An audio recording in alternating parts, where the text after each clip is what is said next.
जय जगन्नाथ। जय जगन्नाथ। हेला आज कौन आज तरकारी बने?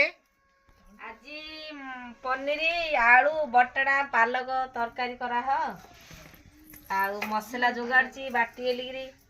एटा पालक हां एटा सिजे की रखिछ सिझेई एटा रखा ग्राइंडर करियो हां आउ बटना पकेयो हां आउ आलू सिजे की रखिछ पनीर पनीर टी भाजियो हैं हां आउ मसला हाँ। मछली ए ग्राइंडर करी जीरा धनिया अलैच आइरा से फूल तेजपत्र अदा आउ कंचा मरच हमर सुखिला मरच खाउनु द बिना रसुण प्याज रे बने बिना रसुण प्याज हां बिना रसुण प्याज रे बने हैं हां ना मसला करा हां हां हेले मसला पेसी दियो बिना रसुण प्याज रे बने दियो हां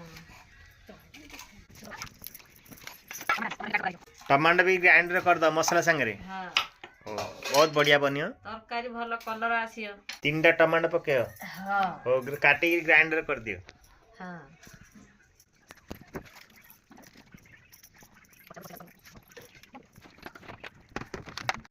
बंधुगण एबे रेडी हो जाइए तरकारी बनिया चलो पालक पेस्ट हो जाइए और बटना आउ मसला भी पेस्ट हो जाइए आउ चलंतु बने आबे पनीर तरकारी हे गलानी एबे टेस्ट करिया किन लागु देखिया